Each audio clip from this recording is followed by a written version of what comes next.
Oh, well, I'm really confused now. And we're live. We are live. Hey guys, if you can only be a part of Oh my god. the conversations that happen before we start, only Becky knows. Becky's right across from us right now, and only Becky knows the amount of Nacho Libre quotes that were just going on. Where are you going? And knock his notes off the table. That was supposed to be stealth. You It's really called me out on it. I did it. It's my fault. You were shrinking away. The one thing Brent sees. It was all planned. Yep, there it is, right there. It was Ryan sneaking away. I felt his presence. I felt his presence leaving. Yeah, it's like when I snuck up on you while we were eating your lunch. I'm like, cool. Yeah. Hey, Brent. You were trying to scare me, weren't you? No, not really. You're trying to I scare just me. forget that, I can't just sneak up next to you. I feel your presence, though. Yes. Well, welcome. You are actually here. We're just here talking with each other. We're glad you are here, and we are ready to get into Song of Songs today. And we won't launch into you know how we do those pre-service things on Sundays? We should do a pre-Bible study.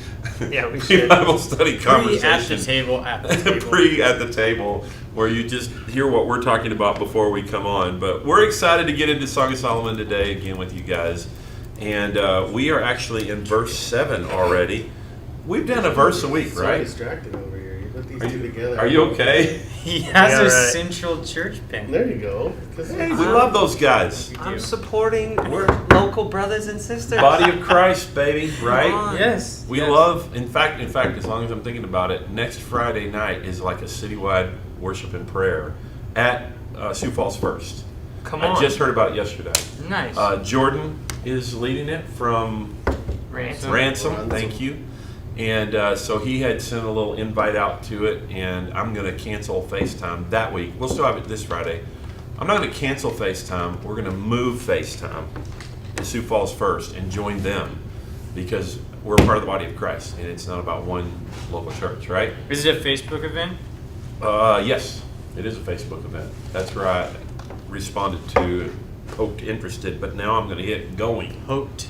Yeah, Poked I it. Poked It's like it. the Facebook maybe. I poked Like the it. Facebook poke? Yeah, Facebook, maybe. Maybe. Yep, but it's going to be good. Maybe I'm not. So speaking of the Song of Solomon, right? Yeah. We're that, gonna- that was a really good segue. It was it really We are at crisp the and table today. clear. We are. So if we're on verse 7, we've been doing a verse a week. Like this is 6 weeks in, but today we're going to do 2. Oh, hell. Yeah, Up the ante. dose. Two verses today because they kind of tie together. At least for me, they did when I was reading them and restudying them. I love it. So I'm going to read it from the New King James Version. Like I was saying last week, King James is what I grew up with, and most stuff I've memorized is from that version. Are you two going to share with the class? Just We're trying to kidding. get in trouble. Just kidding. All right, so it's okay. You are not getting in trouble. You can't get in trouble after I just spent 15 minutes quoting Nacho Libre, Oh, or no, however what long is it a was. salad? What is a salad? They're the Lord's cheeps. Okay, here we go. Here we We're go. crashing the plane early Yep, today. we need to. Yep, we're gonna crash the plane early. Didn't even get taken off. Exactly. Just at So the someone's end of the calling me right now, and I'm gonna tell my you that I'll goodness. call you back if you happen to see this. So verse 7, and we're going to do 2 verses together because these two tie together really well. Remember, she's just talked about how her brothers have made her keep their vineyards, and she hasn't been keeping her own vineyard. They were angry at her. The sun has tanned her. She was, feeling very poorly about herself. And then verse 7, it says, "Tell me, I love this, what she says. I'm not going to start though. I'm going to just read it. Tell me, O you whom I love, where you feed your flock, where you make it rest in noon. For why should I be as one who veils herself by the flocks of your companions?" He responds, "If you do not know, O fairest among women, follow in the footsteps of the flock and feed your little goats besides the shepherd's tents." There is so much packed in. I maybe should have only done one verse, but they tie together so well that I thought we would do them together. So last week I just started with TJ. No, I started with Ryan. Yep. This time we'll start with Jared. We'll go around. All right. Why don't we ever start with you? Don't start with me because I am fat. That's another quote. Sorry, guys. This is gonna be I good. didn't say that. I was just for the record. You pitched the ball to me though. I did. Knocked it out of the park. That's what you That's do. what the I fourth think I batter struck. does. I think I 1, 2, struck 3. actually. I think the plane is wandering today. Yep. Here we go. We're locking in right We now. are Ready, gonna guys? I'm going to lock us Lock in. I am going to lock us into the second part of verse 7. Come Just on. completely shifted. There's some translations out there. The NLT says, "For why should I wander like a prostitute?" Wow. Which is Veil. actually which is actually linked to veiled woman. But there's actually some intense language here that I think we missed in some of the translations. In fact, there's a conflict between the Passion Translation on verse 8 and the other translations on if it's the friend or if it's the shepherd kid. Yeah. Who's speaking? Yep, on who's speaking. So it's always good to like look across your translations and see what's out there. But it says, "For why should I wander like a prostitute or a veiled woman among your friends and their flocks?" And she's actually calling out sin or the sin nature here. And she's, why should I wander like a sinner, like the rest of the world? Why should I wander around in recklessness and sin and broken relationship? Why should I wander around and being disconnected from you? Because there's such intense language in here of intimacy going on. And then she throws in this language of veiled woman or prostitute as she perceives herself. Right. Again, That's there's this element of perceiving herself this way. That's it. And this language does go through Song of Solomon. And it's a difficult word for us because prostitute is like prostitute. Yeah. You know, a prostitute in reality is just broken intimacy. It's false intimacy. It's a misunderstanding of sexual intimacy. Right. You know, so it's this brokenness of intimacy and this brokenness of relationship. And so like even the veiled woman. So when Jesus came, he tore the what too? He tore the veil in two. Hey. So he That's could good. bring us back into right relationship with the Father. And so there's actually this exchange going on right here in verse 7 of her longing for that close intimacy with the Father, close intimacy with the shepherd. And so I started to read some commentaries on this, and I'm like, whoa, this is some intense commentary. So I flipped to another commentary, and it's like, that's intense too, about the sinner, you know, and about this sinful nature. And there's just something here that creates a different level of appetite for relationship. And I think that's, you know, I am not a proponent anymore, maybe used to be more, that I'm a wretched sinner. Right. Yeah. Without Jesus, I am a wretched sinner, Right. you know. Yeah. But I don't walk around beating myself up with sin anymore because I'm living from my relationship with Jesus and the Father. Yeah. And so there's just this element of that when we're so focused on sin, it's really hard to focus on right relationship. But here she's saying, okay, this is the way I see myself, but this isn't what I truly long for because you've given me something I long for more, which is pure relationship. And I want you to be like my shepherd. So it draws you back to Psalm 23. The Lord is my shepherd. He is, I shall not want. Yeah. He makes me lie down. Like hey, I get to hear myself. It's working. Oh, I should share it. You should. Good thinking. That's what I was doing. So there's just this element of intimate relationships, seeing what can separate us, what sin or what broken things is separating me from right relationship and recognizing those. But that's not my identity. That's not who I am. Right. I'm not a wretched sinner. I'm the bride. Yeah. You know, and he's wooing me like a shepherd who wants to care for me in the midst of his flock. He makes me lie down, you know, to rest. He leads me to drink. All those different elements of a shepherd. So that's, you know, in a short 2-minute synopsis of digging into recognizing that there is sin that separates us. Yeah. But in recognizing there's something that's stronger in intimacy that we long for more of than sin. Yeah, that's good, Jared. It's really good. Yeah. Ryan. It's good. Yeah. So it's interesting that she talks about, tell me where you take care of your flock in the middle of the day or in the heat of the day. Yes. And I know that I found in my life that it's easy in the morning for me to just like get in the Word or just to seek the Lord. Like even I know, Jared, you've talked about waking up with songs in your head, and I think there's probably a lot of us that wake up with like a worship song on our mind. It's like in that morning, it's easy. It's like, oh yeah, it's quiet. The Lord's here. I'm just waking up. Like this is so good. And even at night, it can be like that too. Like you're calming down for the night. It's quiet. It's peaceful. If you have children, they're laid down. Hopefully, maybe not sometimes. And that's another easy time to just like talk to the Lord, to get in the Word. Yeah. But sometimes it's in the middle of the day where anything can happen in the middle of the day. Oh yeah. And I kind of feel like she's in that situation, or all of us can be in that situation where it's like the unexpected things can come up in the middle of the day. You get a phone call out of nowhere that's just like, whoa, what am I going to do with this? And where are you, Lord? Where are you in the middle of the day? Yeah. And things heat up in the middle of the, like literally like come on. you have more things going on in the middle of the day. Your mind is drawn to different places. Your heart, your emotions are drawn to different places. Maybe your children love to be like little pests in the middle of the day. If you have kids, like there's something. I know in my own life, there's been times where I've been at work and it's super busy in the middle of the day, or I've been at home and it can even be a little lonely in the middle of the day. Like I know sometimes if I'm at home in the middle of the day, I'm just like, what am I gonna do? If I don't have something to do, there's this tendency to be lonely. But the awesome thing is that she's going, okay, where can I find you? Yeah. Because you have all these things coming at you. Even Psalm 91 talks about the arrow that flies by day. Oh. Like there's stuff that happens. There's demonic stuff that comes at us in the middle of the day.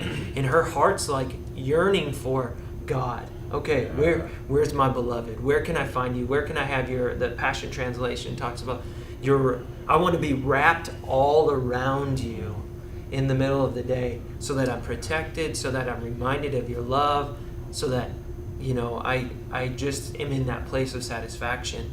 And I think it's really cool that in the middle of the day, in the crazy or in the loneliness, the Lord's right there and He has everything we need.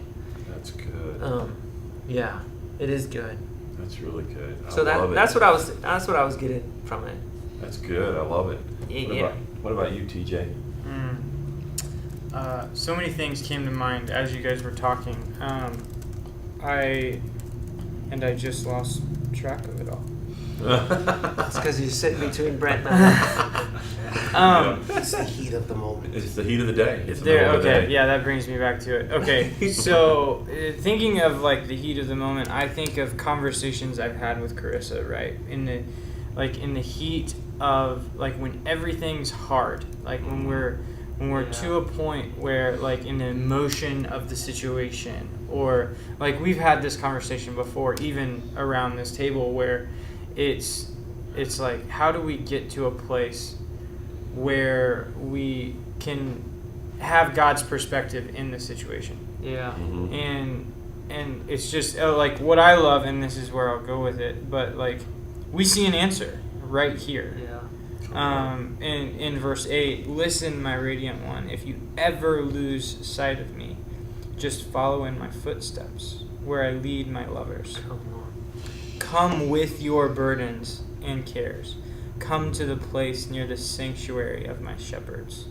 What really stuck out to me here is like she is trying, like she's living in shame. She has that burden. She has those walls is kind of what I picture. And she's like, but this is what I long for. How do I get there? And he's like, this is how.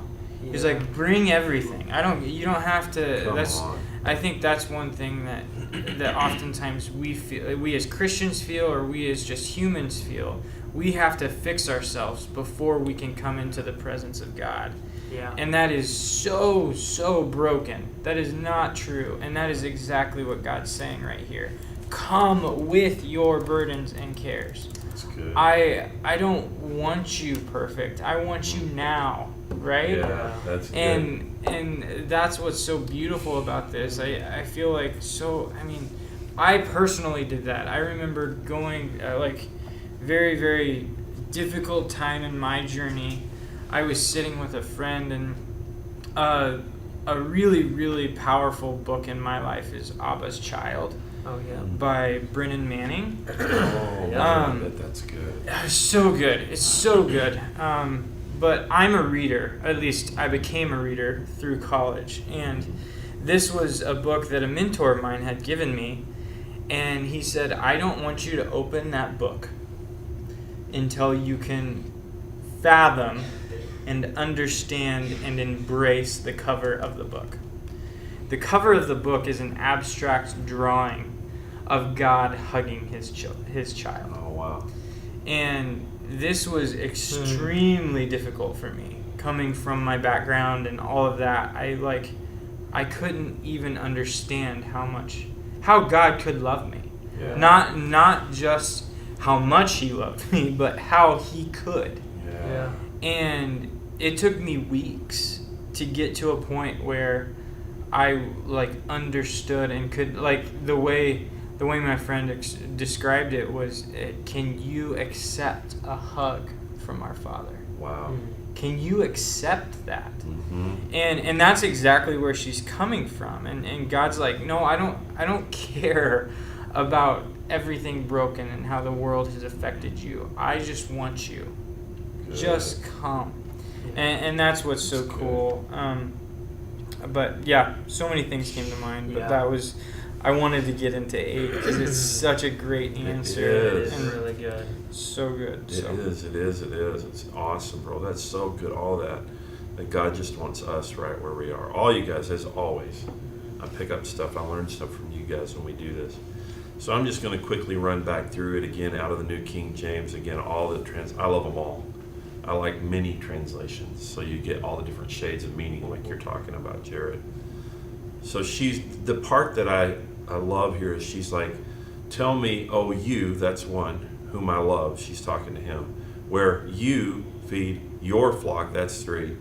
Where you make it rest at noon. For why should I be as one who veils herself by the flocks of your companions? Like 5 times in one verse, she keeps saying, you. Because before that, she's like, I'm dark, but I'm lovely. And then, here I am, I'm overworked because you're, the spiritual leaders around me have put all these stuff on me, and I see my own sin, I see my own mess. But then there's something, and you remember she said in the verse before, but I haven't been taking care of my own vineyard. And so there's this cry that comes out of her like, you. It's like 5 times in one verse. You. I want you. I don't want to, tell me where you feed your flock. I've been busy with everybody else's, flocks. Where do you feed your flock? Like, where are you at? I want to know what, how do I connect with you? And then you talked about the whole noon thing. So I won't even go there, but because you guys covered that so well. And then Jared, the whole thing about veiling herself like a prostitute, like that's how she feels. And why should I be like that? By the flocks of your companions. I don't want to be by the flocks of your companions. I want to be with you. And you're right, TJ. 8's the answer. If you do not know, and here's it's so good. Oh, fairest among women. Come on. This is the first time that we're really hearing him speak, like fully speak into her now. And he's like, if you don't know, and he starts with, oh, fairest among women. Like he starts with, let me first start by reminding you who you are. And a lot of translations say, oh, beautiful instead of fairest. That's kind of a King James word, right? Oh, fair maiden. But it's like, oh, most beautiful of all. Like he said, first let me remind you how I see you. I know you see yourself with a veil over your face. You see yourself as dark. But let me remind you how I see you. I see you as beautiful. Like, it's so good. He says, if you want to connect with me, follow in the footsteps of the flock is the way this translation reads it. And it's almost like he's saying to her, like, you have disconnected, you've isolated yourself because the brothers have beat you up. I've lost Ryan. But because the brothers have beat you up, right? The brothers have abused you, and they've done all these things to you. They've overworked you, and because you've been hurt by the church. Let's get real, right? There's 2 kinds of people: those who've been hurt by the church and those who haven't been to church. Those two kinds of people. And also those who've hurt people, because it goes both ways. Not only have I been hurt, but I've hurt people. And it's easy to just say I've been hurt, but I've also been the source of it too. I don't want to be the source of it, but I know I'd be lying to myself if I were to say I was never the source of anyone's hurt. I hate that. I don't want to be that. But I also know where she's at. Like, I have been hurt, and the tendency is when you've been hurt, I'm just going to disconnect. I am the church, which is true, right? There's an element of truth. It's not the whole truth, though. Like, I am the church. You know, I don't need. It's. You remember in Paul in 1 Corinthians when he's like, okay, guys, you got problems here because some of you are saying I'm of Paul. Like, you've already started these denominations within your church. We're the Pauline church. Well, not me. I'm of Apollos. Well, not me. I'm of Peter. And then there's the really scary one that says, I'm of Jesus. Like, you know, you guys are of Paul, Peter, and Apollos, but not me. I personally am just of Jesus. Like, I don't need Paul. I don't need Apollos. I don't need Peter. I don't need you. I'm of Jesus, right? So there's this danger that we would isolate ourselves and be disconnected from the very. He's saying, you want to connect with me? Welcome back. Brian got pulled away. You want to connect with me? You connect with me. Totally connect with me by being around my flock. It's all the shepherd language again. But he's saying, don't disconnect from the flock. It's like, I'm sure this is not the answer she wanted, actually. Yeah. The answer, I want you. And he says, okay, let me start here.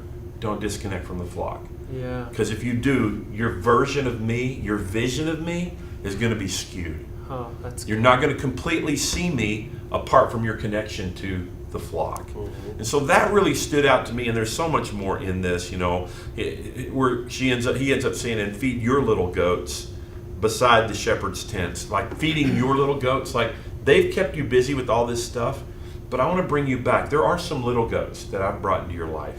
It's not all the stuff your brothers have put on you, but don't just say, well, forget all responsibility. I don't need any of it. You guys have overworked me and I quit. I just need Jesus and I'm just going to go. Remember that, how monasticism, and there's some beauty to that. Like, I'm gonna go isolate myself from the world. All the way to one guy, I can't remember his name, Simon of something, that built a pole, and he lived up on top of a pole so that nothing of the world could touch him.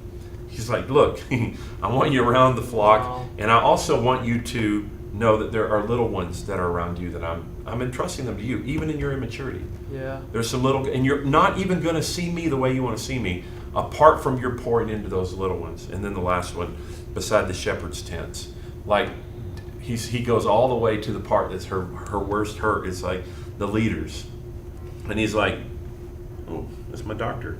Talk to you later, Dr. Byers." and so. I hope Dr. Byers is watching. I doubt Dr. Byers is, but should he watch, I'll talk to you later. But I don't want to take up a ton of time. There's so much in this, and that shepherd's tent. They're the leaders. Like, don't disconnect from your leaders. Yeah. He's like, I'm working in them too. All your leaders are in process as well. And the idea would be like, don't disconnect from the flock, don't isolate, and also, continue to connect with leadership. Yeah. Don't pull away from that, because all of that is his answer. That's part of it. There's more, but that's part of his answer to her. You're beautiful. Don't disconnect. Stay with leaders. You're gonna see me. Pour yourself into the little ones I've given you, and you're gonna find that heart connection that you're longing for. So whoever we're talking to today, I keep looking at the microphone.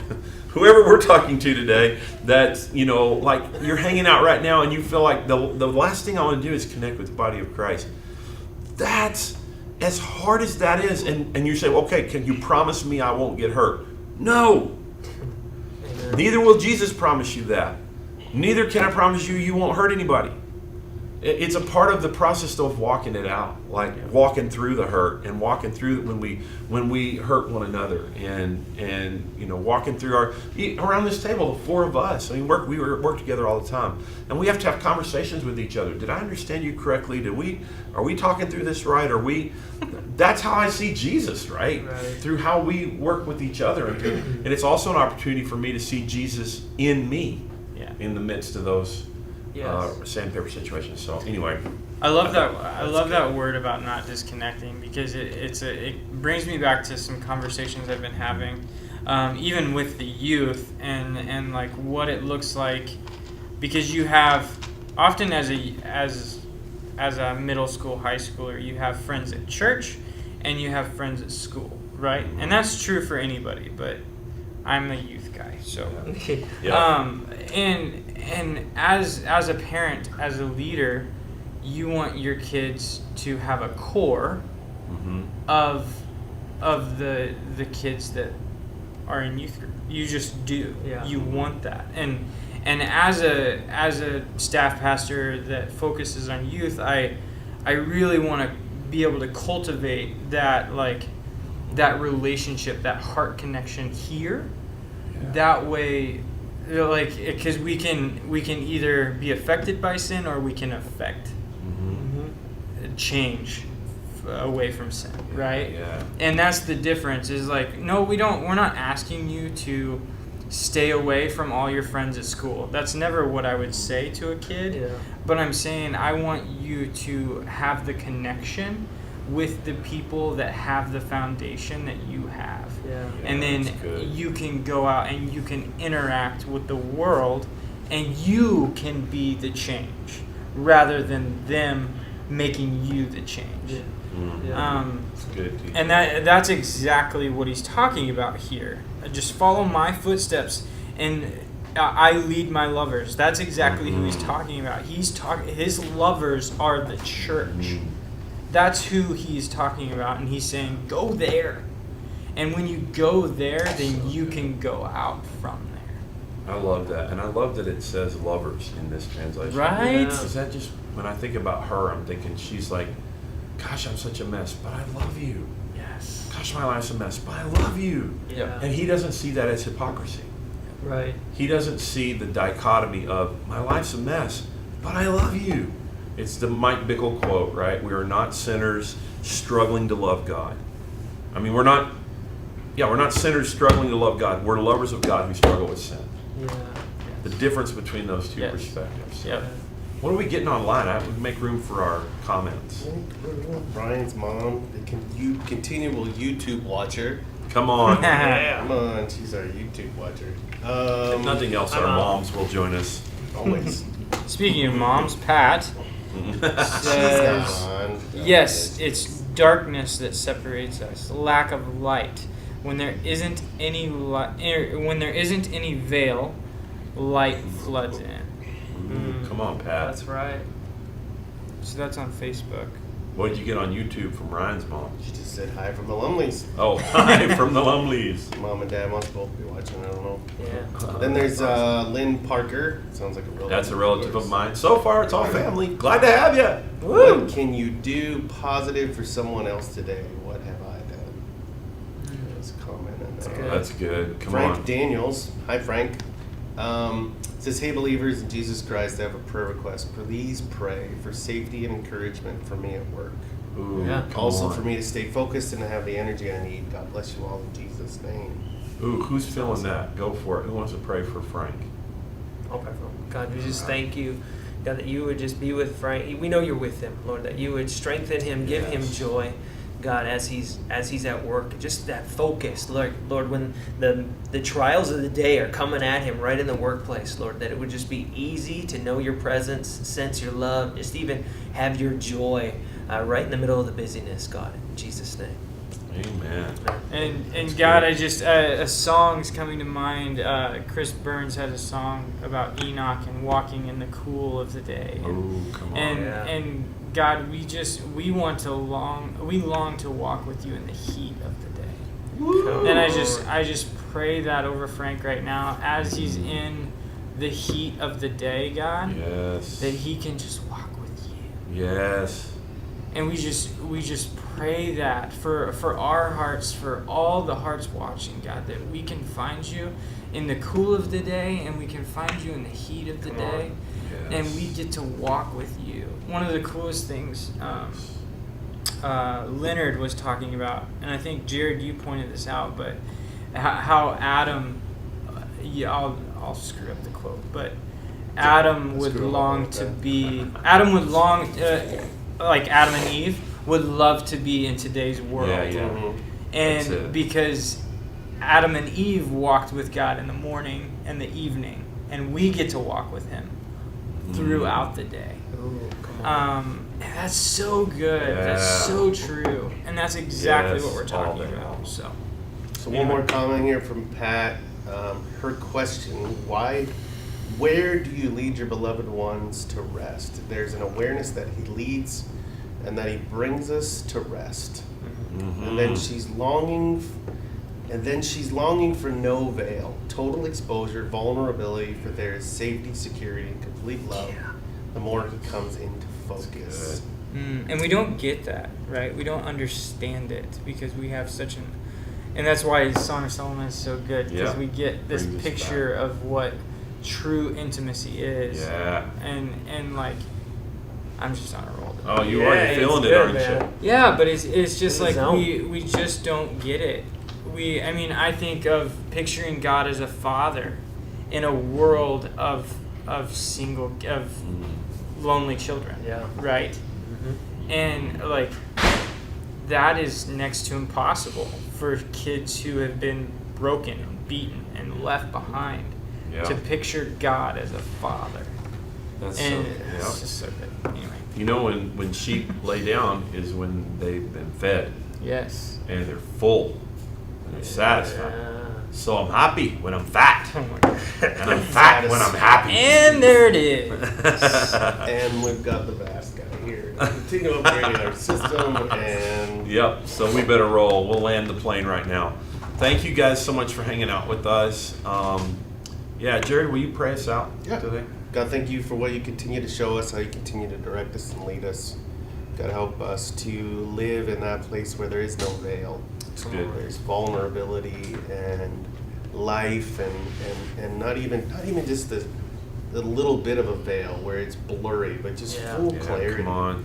You've given us the ability to live in full clarity. And God, there's a lot of times we just don't live in full clarity.